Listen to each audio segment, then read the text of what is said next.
बिहार के छात्रों के लिए आई बड़ी खुशखबरी, स्कॉलरशिप के साथ प्लेसमेंट भी होगा। अमृतसर ग्रुप ऑफ कॉलेज आज पटना में अपने चैनल पार्टनर श्री राहुल आनंद के सहयोग से पटना बिहार में अपने प्रवेश सत्र 2022-2023 शुरू करने के लिए प्रेस कॉन्फ्रेंस का आयोजन किया। इस मौके पर एजीसी के डीन कैंपस रिलेशंस डॉक्टर गौरव तेजपाल ने पत्रकारों से मुखातिब होते हुए बताया कि हमारा उद्देश्य प्रवेश सत्र 2022-2023 की शुरू करना है। उन्होंने आगे कहा कि हमने 2002 से अब तक बिहार के छात्रों को समर्थन करते आ रही हूं और आगे भी करेंगे। कैंपस में पढ़ाई के साथ साथ इंडोर और आउटडोर खेल की भी सुविधा है, जिसमें क्रिकेट, बैडमिंटन, वॉलीबॉल, शतरंज जैसे खेल शामिल हैं। कॉलेज के छात्रावास की भी सुविधा है, जिसमें वाईफाई और जिम जैसी सुविधा उपलब्ध हैं। आगे बताते हैं कि उन्होंने बताया कि अब तक 772 छात्रों ने कॉलेज के विभिन्न कोर्सेज में दाखिला लिया है।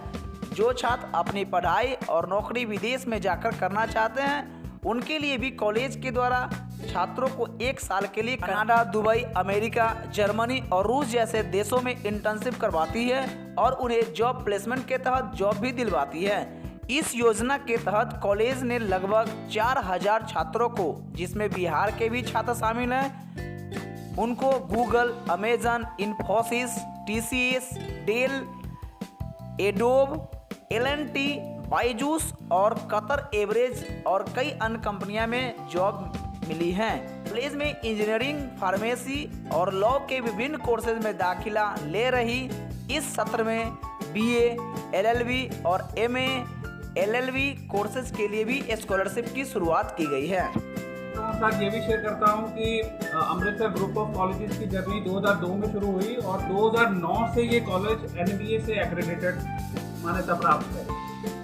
2011 से ये नैक की एक्रेडिटेशन भी इसके पास है और इस साल 2022 के अंदर तीसरे साइकिल के अंदर हम लोगों का इंस्पेक्शन हो गया है।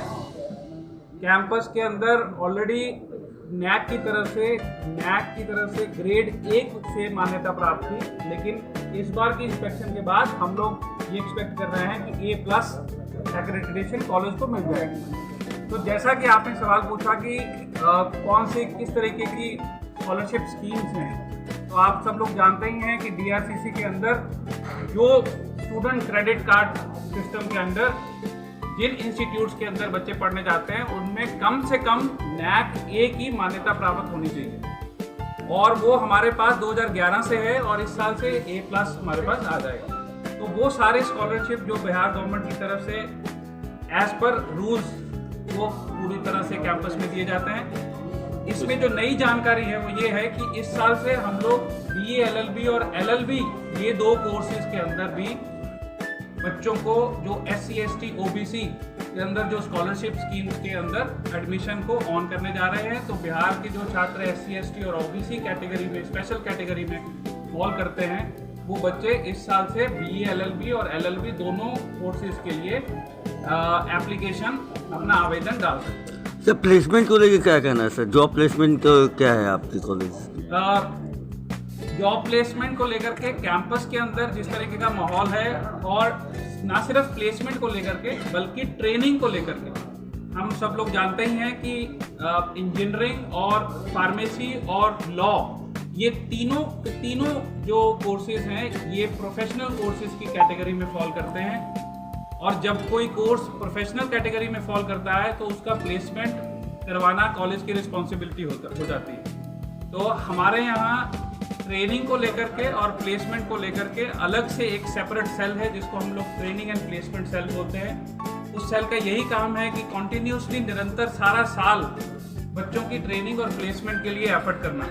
और मुझे ये बताते हुए बहुत खुशी हो रही है कि अपना कंसिस्टेंटली कोरोना काल के बावजूद हम लोगों के कैंपस के अंदर 80% के करीब कैंपस प्लेसमेंट का सेशन रहा है। जो चीज़ें लिखित में मैंने आप लोगों के साथ शेयर की हैं, उसमें मैंने बिहार के स्टूडेंट्स के नाम तक लिखे हैं जो बायजूस कंपनी के अंदर सिलेक्ट हुए हैं और 10 लाख सैलरी पर उनका सिलेक्शन इसी साल 2022 में जो पास आउट होने वाले बच्चे हैं उनका कैंपस सिलेक्शन हुआ। तो ओवरऑल अगर देखा जाए तो campus placement as well as training दोनों के ऊपर कैंपस का एम्फेसिस है, और जो बच्चे जॉब करना चाहते हैं उनके पास सफिशिएंट नंबर में अपॉर्चुनिटी रहती है कैंपस प्लेसमेंट में अपीयर होने की। बायजू का आपने चर्चा किया, पटना से उसने 40 लोगों को लिया था, अभी मात्र 7 लोग थे, बहुत सारे लोग का छात्रीकरण कर दिया है। किस तरह का प्लेसमेंट? मैं समझा नहीं क्वेश्चन। आपने बायजू का नाम लिया कि आपके थ्रू प्लेसमेंट किया जा रहा है। देखिए ऐसा है, उसमें हमारे कैंपस के स्टूडेंट हैं ऐसा नहीं है। पहली बात, कंपनियों के अंदर हर तरीके से हर लेवल पे रिक्रूटमेंट होता रहता है सारा साल, और जो एम्प्लॉई जो कर्मचारी उनके मापदंड के हिसाब से नॉर्म्स के हिसाब से काम नहीं करता है तो उनकी वो छटनी भी करते रहते हैं। वो बायजूस का अपना अंदरूनी मामला है। उनमें से कुछ एम्प्लॉइज़ को अगर उन्होंने निकाला है, उसके साथ हमारे कैंपस में या हमारे स्टूडेंट्स का कोई लेना देना नहीं है। बच्चे जो हमारे स्टूडेंट सिलेक्ट हुए हैं वो अभी इंटर्नशिप में हैं, तो मुझे इंटर्नशिप के बाद उनको जॉब मिलेगा, लेकिन इंटर्नशिप के दौरान सैलरी उनको पूरी मिलेगी। तो ये जो एम्प्लॉइज़ को निकाला गया है इसके साथ कैंपस का कोई सरोकार नहीं है। आउटडोर और इंडोर गेम क्या? देखिए प्रोफेशनल कॉलेज एक आपको पता है सब एक बाउंड्री के अंदर होता है, तो करीब हमारा कैंपस की लोकेशन भी 20 एकड़ के अंदर कैंपस लोकेटेड है।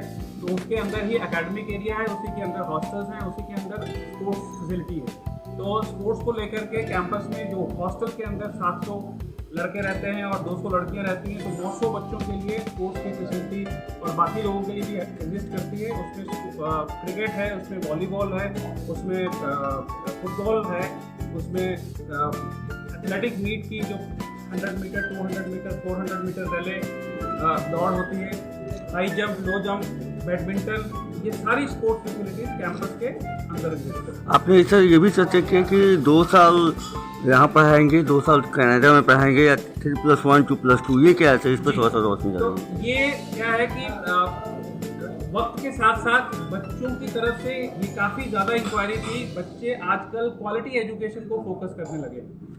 आपने भी आसपास के माहौल में देखा होगा कि बच्चे सब जगह एडमिशन लेकर के खुश नहीं हैं। उनको सिलेक्टिव जगह एडमिशन चाहिए और वो वही जाना चाहते हैं जहाँ पर उनको एक क्वालिटी एजुकेशन मिल सकती है। तो हमारे पास ये बहुत सारी रिक्वेस्ट थी कि बच्चे पढ़ते हुए विदेश जाना चाहते हैं पढ़ने के लिए। उन बच्चों के लिए हम लोगों के पास प्रोग्राम है 1+2, जिसमें कि बच्चा 1 साल स्टूडेंट 1 साल हमारे कैंपस में पढ़ेगा और उसके बाद फिर अगले अंडर क्रेडिट ट्रांसफर सिस्टम वो कनाडा की यूनिवर्सिटी के अंदर शिफ्ट कर दिया जाएगा। तो ये फैसिलिटी उन बच्चों के लिए है जो बच्चे इंटरनेशनल एक्सपोजर चाहते हैं, जो ये चाहते हैं कि हम लोग अपनी आधी पढ़ाई यहाँ करें और आधी विदेश में करें। तो उन बच्चों के लिए 1+2 और 2+2 जैसे प्रोग्राम्स कैनेडियन यूनिवर्सिटीज़ के साथ हम लोगों ने शुरुआत की। इसका बेनिफिट भी बता दीजिए, जैसे कैसा क्या बेनिफिट होगा छात्रों को? ऐसा बेनिफिट ऐसा है, जो बच्चे लॉन्ग टर्म में ये देखते हैं कि उनको फॉरेन में सेटल होना है, तो अगर वो जल्दी या तो +2 के बाद या ग्रेजुएशन के बाद जाने में 2 साल और लगेंगे, तो वो ग्रेजुएशन के दौरान ही जा सकते हैं। ये उसका पहला बेनिफिट। सेकंड बेनिफिट ये है कि 1 साल, क्योंकि अगर आप कैनेडियन यूनिवर्सिटी की डिग्री का फीस चेक करें तो वो काफ़ी हाई फीस, उस पॉइंट ऑफ व्यू से उनके 1 साल की फीस बच जाती है। तीसरा बेनिफिट ये है कि वीज़ा एप्लीकेशन क्योंकि इंस्टीट्यूट के थ्रू जाता है, वो इंडिविजुअल वीज़ा एप्लीकेशन नहीं डाल रहे हैं। कॉलेज की तरफ से वीज़ा एप्लीकेशन जाता है तो उसमें रिजेक्शन के मिनिमम चांसेस हो जाते हैं।